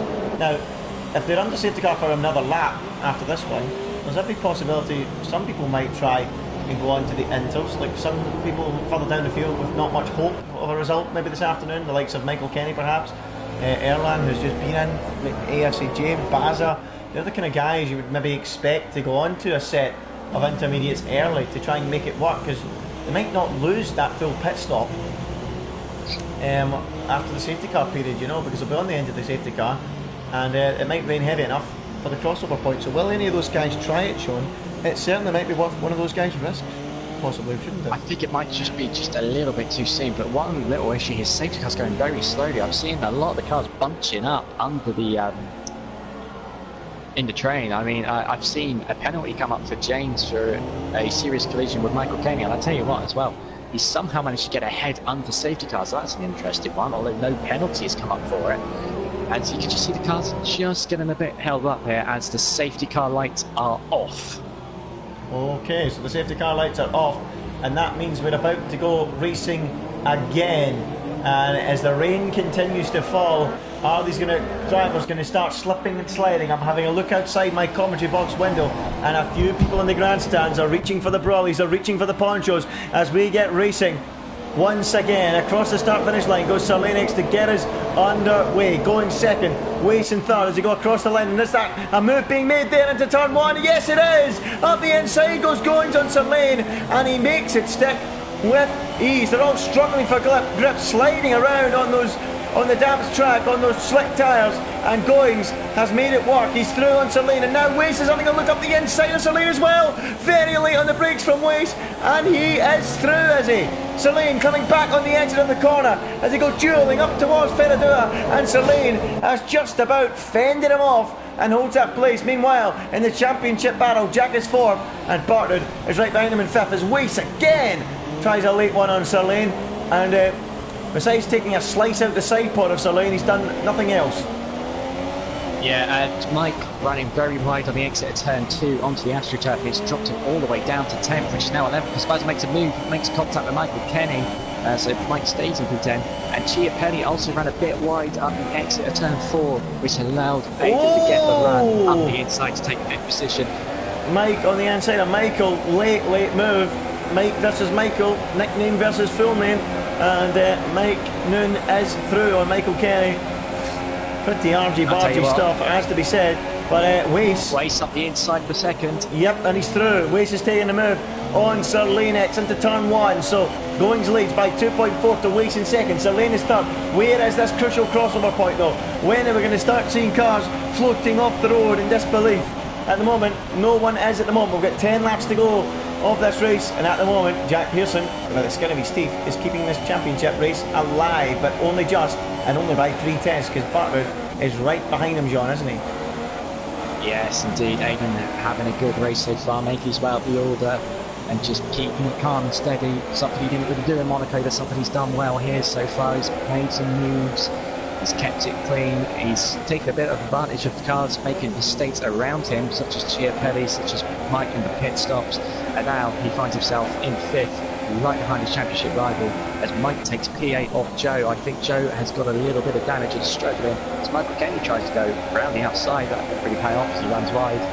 Meanwhile, Jack is having a run on Sir Lennox now. I think Sir Lane's tyres are just a bit too old and he's struggling with the grip, although DRS is now enabled, so that's because of the safety cars, so yeah. So I mean, that's now been enabled, but I think that'll be disabled pretty damn soon after that. We'll have to wait and see when. Yeah. So Jack getting onto the tail of Sir Lane, but Aiden is also onto the tail of Jack.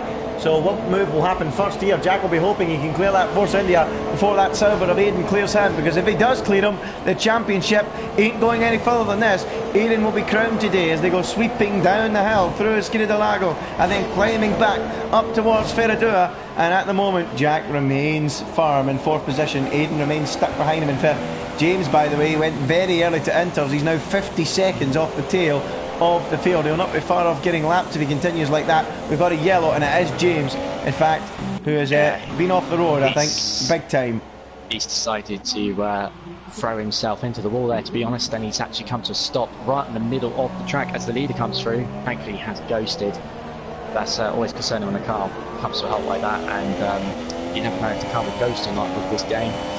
In real life, obviously it wouldn't, but this game they decided at the last minute not to, and it was a bit of an incident. Yep. I think that is the whole forward safety through, so that's all good. As Going continues to lead from Wace and Sir Lane. Jack is still stuck behind in fourth, with Aiden looking very close now in fifth. Yep, he looks like he's going to line up a move here through turn 3, through Curve de Sol they go. And now down towards... Another safety car. Yeah, another safety car, and that will surely bring the intermediate tyres into play. I'll tell you what, someone who might have caught this very well is Erlang, who's in the pits now. Yep. Well, oh, is he? Oh, okay. His sleepers on. Oh, that's a crazy decision. Well, how has he done that? That's akin to Gasly and Hockenheim, that. Yeah. By the same team. Yeah, same team. He's just decided to do the opposite of what's the right thing to do. Erlang, well, I don't know when the TGP awards are, but that's got to go down as the award for the worst strategy of the season, without doubt. That is insane. The rain's getting worse. Nope, we'll stick another set of super softs on the car. Why not? Just bolt them on and send it out. So Erlang back out on the circuit, and he's down in 12th place. But the safety car will come to his rescue. But that was a real opportunity for him there to make something work, and unfortunately he's not made it work, has he, John? And they're surely all now. No, not at all. That's just going to pour into the pits. Going continues. Wace continues. So Lane is in. Jack Pearson. Jack makes the dummy. He tried to dummy Aiden. He tried to put a dummy. Well, I don't know why they've not come in, because I would have thought that would have been a great chance for Jack Pearson to try something different on Aiden Griffin's there. And I think it would have worked, you know. I really do think it would have worked, because I think that rain's coming down heavy enough that by the end of this safety car period, it will be time for inters. Surely it will be. You know what? I think only one car was coming for intermediates there. So Lane and Mike and Joe and Baza have all decided late. They're all on super softs. To come in. Have they just fitted them, or have they yet to? They've all just put on super softs, yeah. What?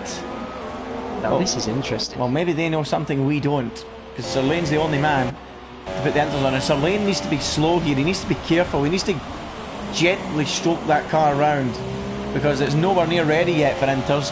But by the time this safety car's in, it might be. But he needs to keep them cool. That's what he has to do. He's got to keep them cool to make this work, John, doesn't he? And how difficult is it to do that? It's very difficult. As soon as the tyres are on the track with the drier surface, when it's out the operating window, it will just slide, and the grip, it just heats up the tyres with the wheel spin, and it will all just go horribly wrong. I mean, watching him now, he's struggling to even keep up the circuit. He's holding the 3 cars up behind. It's not really working too well. You can just see him being really gentle, but it's still just all over the place. It's far too early for him to still, so maybe the cars behind him have called it right. Well, as you can just see him just struggling to get past. Luckily for them, the safety car's going so slowly that they'll catch up. Yeah. Let's see if anyone at the front comes in this time. No, Aiden trying to dummy Jack into pit in that time, it looked like, but they have not done so, as the front 7 have all stayed out. What about Baza? Will Baza try something different here in 12th place? It might be worth a gamble. Nope, he's not. No. He's continuing. So only Sir Lane X on those intermediates still, but the rain just continues to fall, John, and the more it falls and the more I see umbrellas going up, the more I see the crowds rumble in, the clouds, I should say, rumble in from over the hilltop there on the far side outside the commentary box window. The more I think this track is becoming an intermediate circuit, because when the cars aren't out there lapping at full speed, it gives a chance for the water to settle. So will this rain come down hard enough for the inters? Has Sir Lane played it right? He's now, you could argue, going at a slow enough speed to keep them cool, John, isn't he? Yeah, indeed, and it's akin to the title decided in 2012 in Brazil, where the track was getting wetter and damp and greasier, but the cars just stayed on the slicks, and the ones that did try to gamble, it didn't really make it pay off. It's very interesting what happens here sometimes. Maybe the hotter climate is having an effect as well on the track grip levels, that some of the cars are thinking, well, the track heat's still there, the dry tyres are still grip, so that's might be something to think behind it, as don't know if Jack just passed someone else. I'm sorry, it just turned out that he gained a position under the safety car, but I don't think that was anything doing. Well, the lights are still on. Will the lights remain on at the end of this sector on the safety car? No, they've gone out. So we are about to go racing once again. What will the grip be like on the inters of Sir Lanex? Is it a bad call? Is it a good call? We'll find out in a few moments as we're about to go racing once again. Remember, all he has to do really is keep himself within a pit stop of those guys and it will work. But let's see how it goes. As it gets us going once again. We are 6 laps from finding out whether we will crown a champion here or not today. At the moment, Aidan Griffiths is not in position to win this title this week.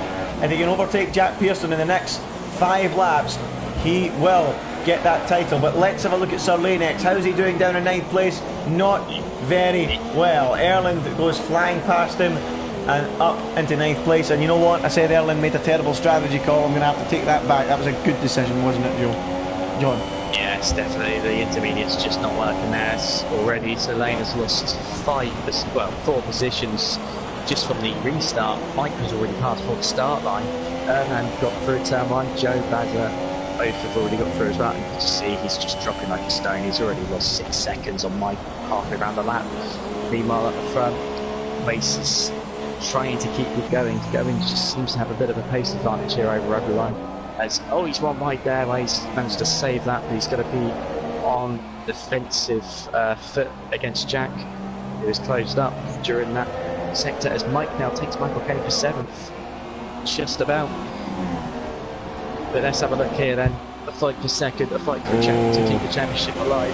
Jack needs to make this move, doesn't he? Oasis on the outside. This could strengthen his hand if he can make this move stick. Jack Pearson, he's going on the outside of Waste. That's dangerous because Waste is very late in the brakes and he thinks better of it. Goes too deep into the corner, side by side, banging wheels through the CNS. Jack forced off the road and he's now up into 2nd place, but Waste is nibbling at his rear tyres and Jack still having to fight this one as Waste attacks into the skin of the Lago, but Jack is through and Waste is down to 3rd place, and Jack's managed to put a car between himself and Aidan, and that will please him a lot. He's strengthening his hopes of keeping this championship alive. But Waste, look at him, he's right there, but he's and he's through. He's got straight back up.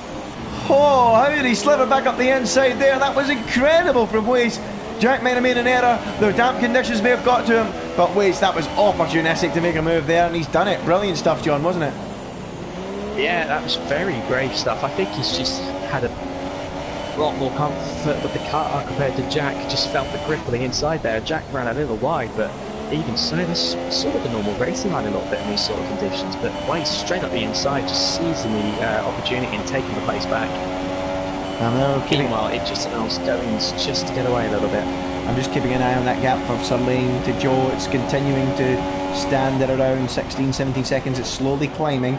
But pretty soon, I would think within the next lap or so, we're going to start seeing the weather turn towards intermediate tyres. Will any of these guys feel the need to come in for inters at any point in the next few laps, John? That's the next question. Will it start to get too treacherous out there for them? Lap 15 out of 18, it's still holding off, but it cannot be far away, can it? I'm sure it's coming closer and closer by the moment. DRS is still enabled though. Normally that's a good indicator. As soon as that gets disabled, it's time to change tyres. But for now, everyone's just staying out. As Aidan has a huge wobble, but manages to save himself there and keep the car pointing the right way. But yeah, it's very interesting how this ring just isn't quite up the intensity yet. Just to make the drivers think about changing their tyres into intermediates. As Waste runs wide there as again just manages to hold onto the car and keep it on the island. Yeah, it's strange because so Lane's still losing around 9 seconds a lap at the moment. I cannot believe he's still losing that amount of time. It's been waiting for about 6 laps now, hasn't it? But Mike Noon now closing onto the back of Mr. Chiapelli as they go across the start finish line. As you say, Sean, is he going to try sweep round the outside? The Monaco race winner breaks very late. That's not going to stop, is it? And I'm not surprised to see that he has to skip across the escape road before rejoining almost into the path of Mr. Chiapelli. And you know what? Mr. Chiapelli's run of always winning a race when I'm commentating looks to be coming to an end. And Mr. Lucky, no more, I feel, as Jack Pearson, I think, is battling with Waste and Bartwood. Look at them all battling for position. Jack trying to move on Waste, and now he's going to lose the championship. Is he here? It's just the moment Bartwood takes it. Not quite. Oh, that was close, and very nearly was the championship over there. But you can see that it's only 4/10 the gap between him and the world title, and in the next 2.5, 3 laps, if he can do it, it's his. He doesn't have to hold off for another week, keeping that champion on ice, as Sir Lane has finally bailed out on the Inters, John. That was a bad decision. Yeah, I'll tell you what, Goings has actually gone clean off the circuit just before the last corner. He's managed to keep it out the wall. I wonder if it's just run wide or the track is just getting that little bit slipperier now. There's yellow flags at sector 1, which I think is because of Solanix, and it is. Meanwhile, Jack and Aidan goes to Dale. Yep, he's going to go down the outside as Aidan on Jack Pearson. He can't make that stick, and still Aidan holds on. Jack Pearson holds on to that position as the yellow flags are still being waved out there as the rain continues to fall here at Interlagos. Still, somehow, not enough for those intermediate tires as they go down into Esquina do Lago again. Turn 4 on the circuit. Sir Lane's car parked up on the left hand side there. That's the reason for the yellow flag. Aidan still within touching distance of this World Championship. He just has to find a way through on that Mercedes. Can he do it in the remaining lap and a half of this Grand Prix? I was commentating on a league race last Friday night which involved a Sauber trying to win a championship at this very circuit, and in the end the Sauber got a puncture and ended up back in the midst of a championship fight with going into the final week. Is that same scenario about to unfold here for Aidan Griffins, where the Sauber is going to have to be forced to wait at least another week? Goings is about to start the final lap. Jack Pearson on the way up the hill is still ahead of the Sauber of Aidan Griffins. Will he remain there as they start the final lap, and as the rain continues to fall? It's all or nothing for Jack Pearson now, isn't it, John? Absolutely, he's got to get himself ahead of that Haas, and he needs to make sure that he doesn't do anything to allow Aidan through and to take the title here and now. There's just a little overtake towards the back of him between the Ferrari and Red Bull as Jack is closing on the back of Waze, but just cannot find the enough speed or position just to make the move. But he has got a good run out of those 2 corners. He's going to have one up the hill, goes to the outside. Oh. He's trying Into fair not quite there. Not quite, and now Aidan's going to close. He's going to look up the inside of Jack Pearson, and Jack, well, he's got a decision to make here. Does he go all for broke to cut the gap by a further 3 points, or does he just consolidate what he's got and take the fact that he's going to the next race? There's contact. Aidan's on the inside. This is it now for the championship. Down the hill. It's that Glock going slowly. Springs to mind now. Aidan tries again on Jack. Where is Goings? He's coming up to the line. Goings, we have to go to him. He's coming round the final corner. He is going to win the Brazilian Grand Prix. It's a great win for Goings. He wins in Brazil, but coming down the hill, Jack Pearson is crucially ahead of Aidan Griffins by a 10th and a bit to ensure that the championship race goes down to the final week. Goodness me, that was very, very close. The gap now, with 50 points available, is 49, John. Oh, that is remarkably close. It was very, very crucial that Jack stayed ahead of that last lap. Aidan gave it a go, but he just couldn't quite make the move to give him that championship winning position. Meanwhile, Mike went off just behind him on the last lap and has actually ended up crashing out the Grand Prix. He was on for what would have been 5th position, but is instead out of the race on the run to the finish line, which is a bizarre place to crash. But here we are then with the podium, and Goings takes what I believe is possibly his 2nd race win of the season. Well, and one that has been coming, I think, tonight. He's had a few solid races, and now he's got that all-important race win for himself, and I think he'll be very pleased with that. Wace, a strong race for him again, just like in Monaco, to take 2nd place ahead of Jack, who finished 3rd. But anyway, here's the rundown of the order for you then.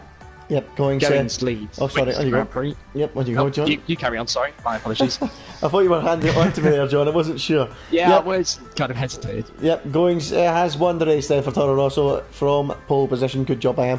Wace, as you said, 2nd. Goings winning, Wace 2nd. Jack Pearson was 3rd, just about holding on to that championship hope that he has. Aidan was 4th and Chiapelli was 5th. Erling Dang was 6th, Baza 7th. Dom was 8th, Joe 9th, and Michael Kenny rounded out the top 10. So, yeah, John, Aidan Griffiths keeps that title battle alive. Sorry, Jack Pearson keeps it alive. Aidan just about wrapping it up, but not quite, and he's got a job to do in that race next week, and surely now it's going to be all about just driving round and ensuring that he finishes in that top 12.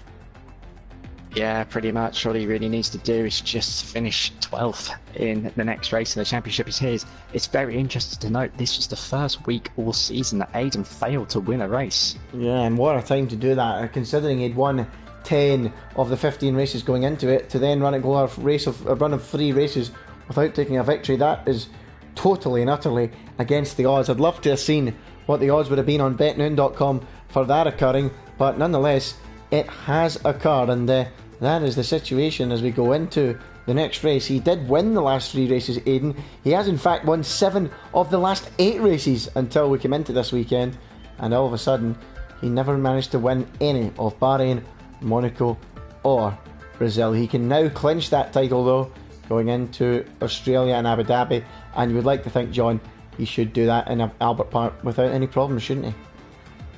Yeah, you'd assume so, but you could just never really predict what will happen in the last week of a championship. I've seen it before in this league where someone with a huge 40-odd point lead has somehow managed to lose it on the last race of the season, so we can't rule anything out, especially when just, you know, it could happen, anything could happen, and it's something I think we'll all look forward to seeing next week, to see if Aidan can clinch it or if Jack could do the impossible and turn a 49-point deficit into a point win.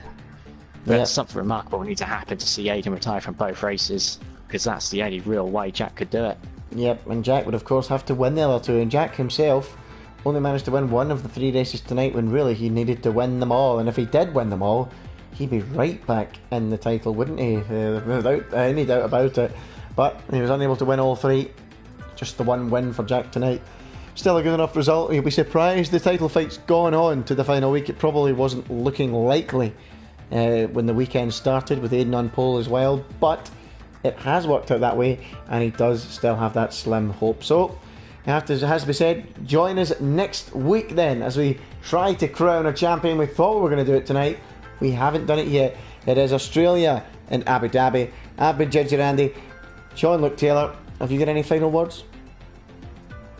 Well, I've got to say that is some of the most intense racing I've seen ever in TGP2. This championship battle is going down to the final week yet again, and it's going to be very exciting to see what happens in the last 2 rounds of the season, and I can't wait to see it all unfold.